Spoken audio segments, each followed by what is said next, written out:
Jangan sesekali kita ini memvonis seseorang atau menilai seseorang buruk yang nyata-nyata kita sendiri tidak tahu.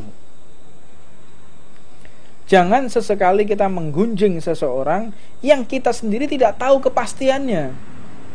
Kita nggak tahu. Ini zaman orang yang sudah suka mempropaganda, kasih bumbu masak, dikasih penyedap, dikasih bawang, dikasih garam ya. Gimana caranya gosip ini, goreng-goreng terus ya. Sampo gosipnya gini, wah menggunjing terus. Anda seperti itu, Anda akan menjadi muflis. Apa itu? Bangkrut.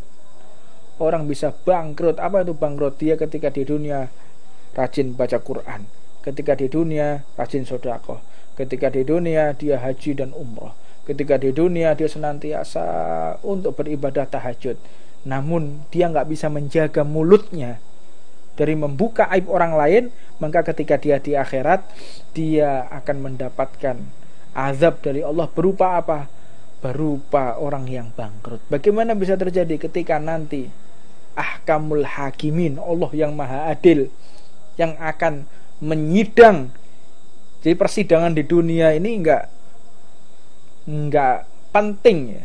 Persidangan di dunia bisa didiskusikan, naik banding dengan pengacara yang handal, mungkin dengan salah satu komunikasi yang bagus, itu bisa terlepas daripada hukum yang dia melanggar hukum tersebut. Teman, kalau hukumnya Allah, mau nyuap siapa?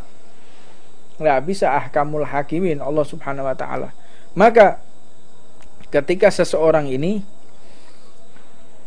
disidang oleh Allah, maka banyak orang yang nuntut, ya Allah memang dia ahli ibadah, namun orang ini tidak bisa menjaga lisannya dari menggunjing orang lain.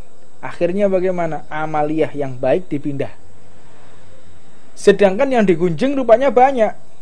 Yang digunjing banyak. Datang lagi orang, ya Allah orang ini juga sering menggunjing aku melakukan maksiat.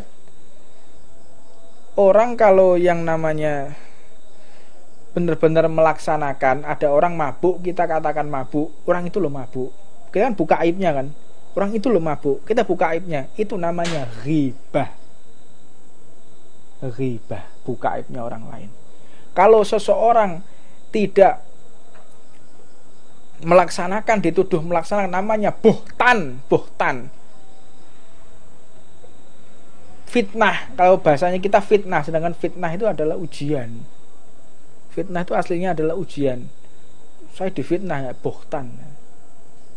Jadi orang yang suka memfitnah seseorang, buhtan. Naudzubillah min dzalik. Kalau memang dikerjakan namanya ghibah. Nah, akhirnya banyak orang yang nuntut sampai akhirnya amaliyahnya habis. Amaliyahnya habis, banyak orang yang nuntut lagi. Bagaimana? Dosanya dipindah oleh Allah, transfer. Dan yang lebih mengerikan lagi, orang tidak akan pernah mati kecuali melakukan dosa yang sama ketika membuka aib. Orang itu suka mabuk, Allah tidak izinkan orang itu mati kecuali melakukan dosa yang sama. Orang itu katanya zina ya, maka tidak akan pernah bisa mati kecuali dia zina dulu baru dia bisa mati. Makanya jangan macam-macam kita menggunakan lisan ini untuk mendiskusikan aib orang lain. Faliyatubillah min dzalik. Naudzubillah min dzalik. Untuknya kita tidak usah ikut serta kalau ada orang datang ke rumah kita membawa kabar tentang masalah aib fulan. Stop. Mohon maaf. Terutama yang nisa, yang perempuan, itu harus tegas. Kalau ada tetangga, kalau ada teman datang kusak-kusuk, katanya ini pacarannya ini ya, ini katanya janjian, ada apa? Mendiskusikan aib orang itu katanya ini, mendiskusikan